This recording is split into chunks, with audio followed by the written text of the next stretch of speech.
Hi everyone, we'll read chapter 23, Lost. On Tuesday night I walked into the kitchen and Dad is standing at the sink. "What's for dinner?" I ask. He turns around fast and his eyes are big, which means surprise, I think, except why would he be surprised when he knows I live here? "What?" I say. "I'm sorry." He turns his back to the sink. "I was lost." "You're in the kitchen," I tell him. "It's next to the living room. Then there's the hall that goes to—" "I know, Caitlin. What I meant was I'm feeling a little lost." He grips the edge of the sink. "You'll be starting at the middle school next year." "No, I'll be starting at the middle school in August. That's this year." He turns and looks at the person.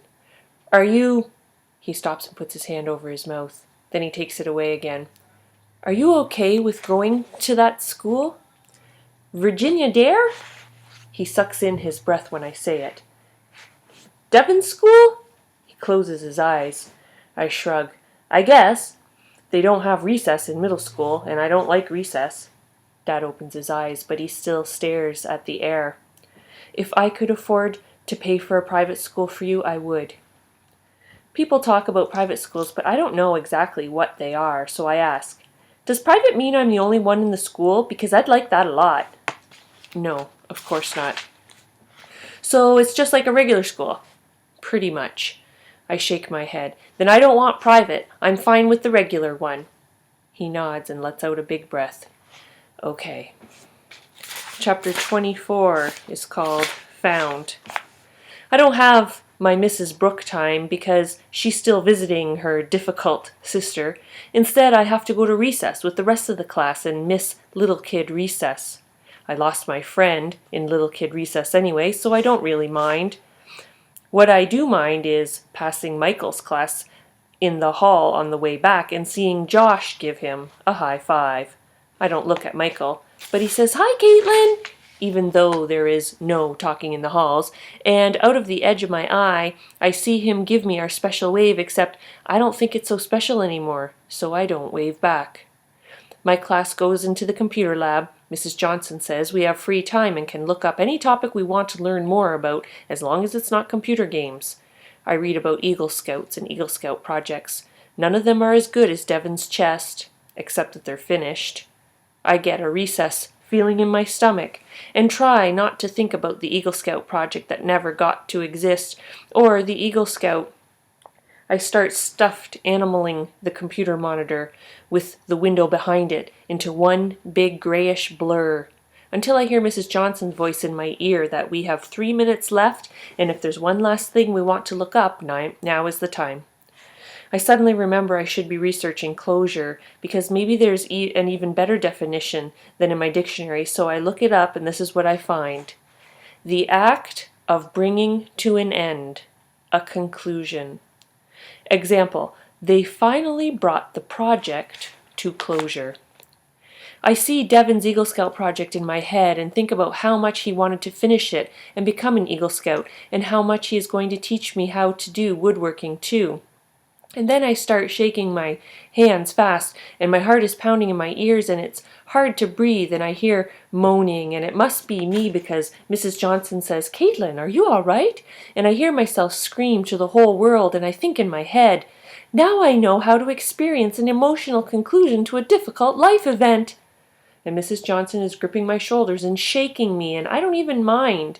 And she screams, "What is it? What is it?" And I shout loud enough for Devon to hear me up in heaven. "I get it! I get it! I get it! I get it!" So Caitlin's figuring out what closure is, and I have a feeling she's going to get closure by finishing his chest. That's what came to my mind when I was reading that.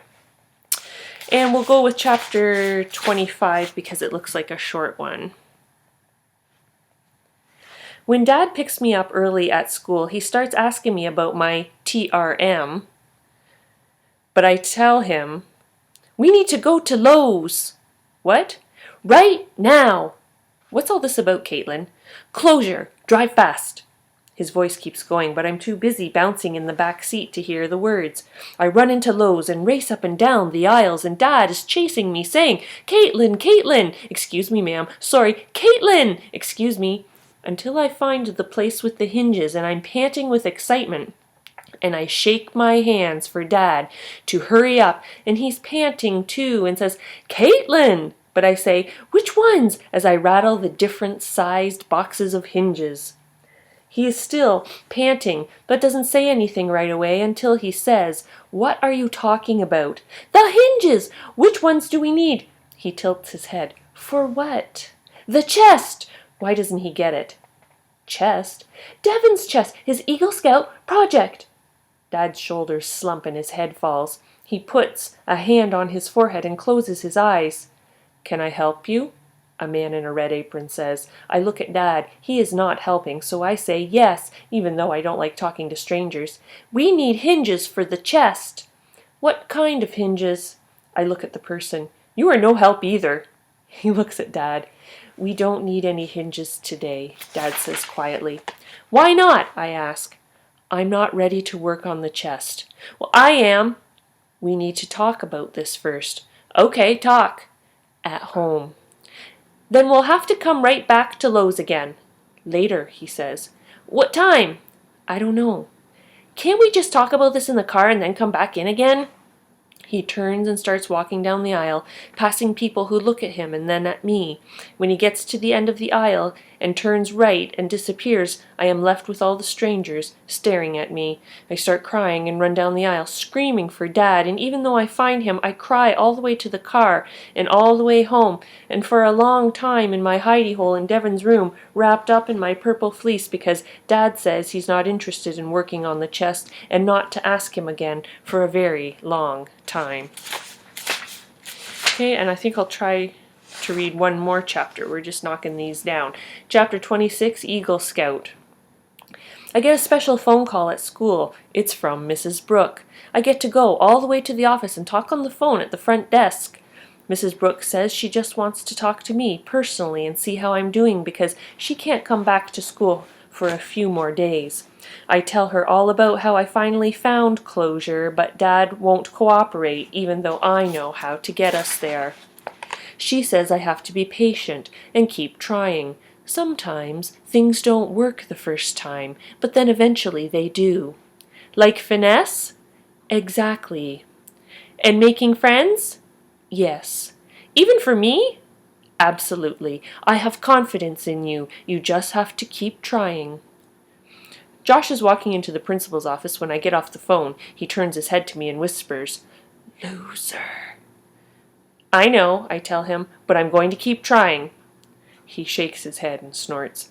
I guess he doesn't believe I will get it, and sometimes I'm not so sure either, but Mrs. Brooke is confident, so I'm going to keep working on my finesse. Later that day I see Michael in the hall. I won't see him at recess because while Mrs. Brooke is away, my schedule is back to first recess only.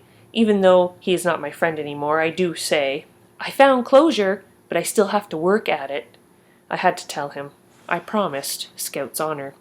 He looks at me funny, so I decide he doesn't want to be my friend anyway. I find a white t-shirt in my closet, and I draw an eagle on it with a permanent marker. I'm hoping that Dad will remember that Devon called me Scout, and he'll put the two together like this, Eagle plus Scout. And he will think of Devon's Eagle Scout project, and we can work on it together. Except he doesn't notice. I keep walking back and forth in front of the sofa. Finally, he says, "Do you have to go to the bathroom?" "No," I say. "Do you like my t-shirt?" "Mm-hmm." I sigh. "It's Eagle Scout. Get it?" Dad tilts his head.